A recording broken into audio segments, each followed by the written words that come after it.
നമസ്കാരം. എൻ്റെ പേര് സജിത കനകത്തെടുത്തിൽ. ഞാൻ സർസേതിൽ 1996 പ്രീ ഡിഗ്രിക്ക് ചേർന്നു. പ്രീ ഡിഗ്രിക്ക് ശേഷം ഞാൻ ഫസ്റ്റ് ഗ്രൂപ്പ് എടുത്ത് BSc മാത്സും അവിടെ തന്നെ പഠിച്ചത് 2001 വരെ. ഇപ്പം ഞാൻ ഇവിടെ ഒരു ജാവയിൽ ടെക്നിക്കൽ ലീഡായിട്ട് വർക്ക് ചെയ്യുന്നു. അപ്പോൾ ഞാൻ സർസേതിൽ പഠിക്കുമ്പോൾ വിചാരിച്ചിരുന്നത് ഇത് BSc മാത്സ് പഠിച്ച് അതിനുശേഷം MSc എടുത്ത് സർസേതിൽ തന്നെ ഒരു ലെക്ചറായി ചേരണം, അങ്ങനെയായിരുന്നു എൻ്റെ ആഗ്രഹം. അപ്പോൾ എൻ്റെ അച്ഛൻ ഒരു പ്രസിഡന്റിൻ്റെ കയ്യിൽ നിന്ന് അവാർഡെല്ലാം കിട്ടിയിട്ടുള്ള ഒരു മാത്ത് ടീച്ചറാണ്, കുഞ്ഞികൃഷ്ണൻ മാസ്റ്റർ. അപ്പോൾ അച്ഛൻ BSc മാത്സ് അത് കഴിഞ്ഞ് MSc മാത്സ് കഴിഞ്ഞ് ടീച്ചിങ്ങിലേക്ക് വന്ന ഒരാളാണ്. അപ്പോൾ അച്ഛനെ പോലെ ഒരു നല്ലൊരു മാത്ത് ടീച്ചർ ആവണം, അല്ലെങ്കിൽ ഒരു മാത്ത് ലെക്ചറർ ആവണം എന്നുള്ളതായിരുന്നു എൻ്റെ ആഗ്രഹം. അപ്പോൾ ഞാൻ BSc മാത്തമാറ്റിക്സ് കഴിഞ്ഞ് MSc മാത്സ് പയ്യന്നൂർ കോളേജിൽ പഠിച്ചു. ഞാൻ BSc മാത്സ് പഠിക്കുന്ന സമയത്ത് നമ്മുടെ Mahmood sir, Hameed sir, Moosa sir, Jasinda teacher, അങ്ങനെ എല്ലാവരും ഉണ്ടായിരുന്നു. അതുപോലെ തന്നെ അസീസ് സാറ് മലയാളം പഠിപ്പിക്കുന്നുണ്ടായിരുന്നു. പക്ഷെ അസീസ് സാറ് ആക്ച്വലി ഒരു കരിയർ ഗൈഡൻസ് ഒരു ക്ലാസ്സും കൂടി ചെയ്യുന്നുണ്ടായിരുന്നു സാറ്റർഡേസ്. അപ്പോൾ അതുപോലെയുള്ള നമുക്ക് മാത്സിൽ കൂടുതൽ ഇൻഡെപ്തായിട്ട് കൂടുതൽ പഠിക്കാൻ വേണ്ടി നമ്മുടെ മാത്സിലെ ഡിപ്പാർട്ട്മെൻറ്റിലെ ടീച്ചേഴ്സ് ഹെൽപ്പ് ചെയ്തു. അതുപോലെ തന്നെ നമുക്ക് കരിയർ ഗൈഡൻസ് പല ദിക്കിൽ നിന്നുള്ള പലതരം ആൾക്കാർ വന്ന് നമുക്ക് കോച്ചിങ് തന്നു. അപ്പോൾ അതെല്ലാം നമ്മൾ കോൺഫിഡൻസിന് ഒരുപാട് ആക്ച്വലി ബൂസ്റ്റ് ചെയ്തു. അപ്പോൾ നമുക്ക് BSc മാത്സ് കഴിഞ്ഞിട്ട് MSc മാത്സ് എടുക്കാം, അല്ലെങ്കിൽ വേറെ ഏതെങ്കിലും ഇപ്പോൾ MSc കമ്പ്യൂട്ടർ സയൻസ് എടുക്കാം, അല്ലെങ്കിൽ MCA വേണമെങ്കിൽ ചെയ്യാം, അല്ലെങ്കിൽ MSc മാത്സ് തന്നെ എടുത്തിട്ട് ലെക്ചർ ആവാം, അല്ലെങ്കിൽ PhD എടുത്തിട്ട് വേറെ ഹയർ സ്റ്റഡീസിന് പോകാം. അങ്ങനെ ഒരുപാട് ഓപ്ഷൻസ് നമുക്ക് അന്ന് ഈ കരിയർ ഗൈഡൻസ് സർസേത് എന്നുള്ള അസീസ് സാറ് ഉണ്ടാക്കിയ പ്രോഗ്രാം വഴി നമുക്ക് ഒരുപാട് അങ്ങനെയുള്ള ലൈക്ക് കൂടുതൽ എക്സ്പോഷർ കിട്ടി. അപ്പോൾ അതിനുശേഷം ഞാനും നമ്മൾ 3-4 ഫ്രണ്ട്സും MSc മാത്സ് ചെയ്തു പയ്യന്നൂർ കോളേജിൽ നിന്ന്.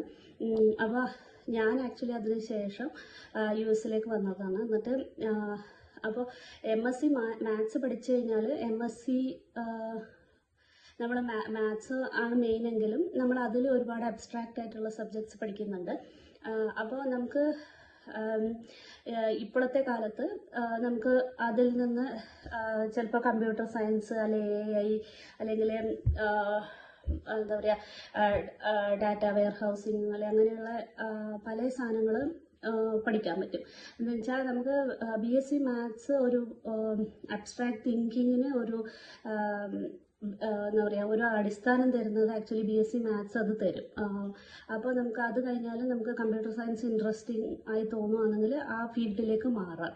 അപ്പോൾ അത് മാത്രമല്ല, ഇപ്പോൾ US പോലുള്ള ഒരു സ്ഥലത്തേക്ക് MSc മാത്സ് എടുത്ത് B.Ed എടുത്തു കഴിഞ്ഞാലും ഒരുപാട് ടീച്ചിങ് ഓപ്പർച്യൂണിറ്റീസ് ഉണ്ട്. ഇവിടെ മാത്ത് ടീച്ചേഴ്സിന് ഒരുപാട് അവരെ കിട്ടാൻ കൂടുതൽ ബുദ്ധിമുട്ടാണ്. അപ്പോൾ ചില ഏജൻസികൾ US വരാൻ വേണ്ടി H1B എന്ന് പറഞ്ഞ വിസ കാറ്റഗറിയിൽ അവരെ ഹെൽപ്പ് ചെയ്യും. അപ്പോൾ നമുക്ക് MSc B.Ed ഉണ്ട്, കുറച്ച് നാട്ടിൽ 1-2 കൊല്ലം എക്സ്പീരിയൻസ് ഉണ്ടെങ്കിൽ ആ ഏജൻസി വഴി US ടീച്ചറായിട്ട് വരാൻ പറ്റും.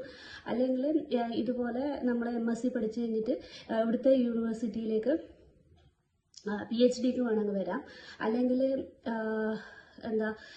MSc സോഫ്റ്റ്വെയർ എഞ്ചിനീയറിംഗ് പോലെയുള്ള ഏതെങ്കിലും മാസ്റ്റേഴ്സ് ചെയ്യാൻ വേണ്ടി വരാം, അല്ലെങ്കിൽ മാത്സ് എന്ന PhD ചെയ്യാൻ വേണ്ടി വരാം, അല്ലെങ്കിൽ സെക്യൂരിറ്റി പോലെ ഉള്ള ഫീൽഡിൽ വേണമെങ്കിൽ മാസ്റ്റേഴ്സ് ചെയ്യാൻ വരാം. അത് കഴിഞ്ഞാൽ US പഠിച്ചു കഴിഞ്ഞാലുള്ള ഒരു ഗുണം, അത് കഴിഞ്ഞ കുട്ടികൾക്ക് 3 years US വർക്ക് ചെയ്യാനുള്ള വർക്ക് പെർമിറ്റും കൂടി അവൈലബിൾ ആണ്. അപ്പോൾ നമ്മൾ ഇവിടെ നമ്മുടെ കുട്ടികളോടെല്ലാം പറയാ you can be anything whatever you want to be എന്നാണെന്ന് പറഞ്ഞാൽ സ്കൈ ഇസ് ദ ലിമിറ്റ് എന്ന് നമ്മൾ പറയുന്നത് പോലെ.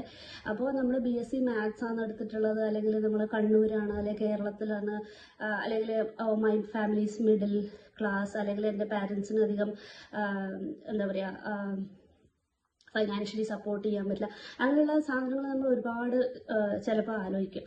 അപ്പോൾ പക്ഷെ നമ്മൾ ഇപ്പം ചിന്തിക്കേണ്ടത്, നമ്മളൊരു ഡ്രീം ഉണ്ടാകുമ്പോൾ നമ്മൾ അതിൻ്റെ ഇങ്ങനെയുള്ള സാധനങ്ങളൊന്നും, ഈ കടമ്പകളൊന്നും നമ്മൾ അധികം ആലോചിക്കാൻ പാടില്ല, അല്ലെങ്കിൽ നെഗറ്റീവ് സാധനങ്ങൾ നമ്മൾ ആലോചിക്കാൻ പാടില്ല. നമുക്കിത് കിട്ടണം എന്നുള്ളതായിരിക്കണം നമ്മളെ ലക്ഷ്യം. അത് കഴിഞ്ഞിട്ട് നമ്മൾ അതിനു വേണ്ടി എന്ത് ചെയ്യണം എന്നുള്ളത് മാത്രം നമ്മൾ ആലോചിക്കുക, അതിനുവേണ്ടി ഹാർഡ് വർക്ക് ചെയ്യുക. അപ്പോൾ നമുക്ക് സർ സയ്യിദിൽ തളിപ്പറമ്പിൽ ഇരുന്നുകൊണ്ട് എനിക്ക് ഇവിടെ വന്നിട്ട് ഇവിടെ വന്നിട്ട് ഒരു ടെക്നിക്കൽ ജോബിൽ ഇത്രയും കാലം വർക്ക് ചെയ്യാൻ പറ്റുമെങ്കിൽ നിങ്ങൾ ഓരോരുത്തർക്കും അത് ചെയ്യാൻ പറ്റും. അതിനൊരു ലിമിറ്റേഷനും ഇല്ല. നമുക്ക് ആകെ വേണ്ടത് നല്ല കോൺഫിഡൻസ്, നല്ല മോട്ടിവേഷൻ, ഇംഗ്ലീഷിലുള്ള പ്രാവീണ്യം, നമ്മൾക്ക് ലാംഗ്വേജ് നല്ല സ്ട്രോങ് ആയിരിക്കണം.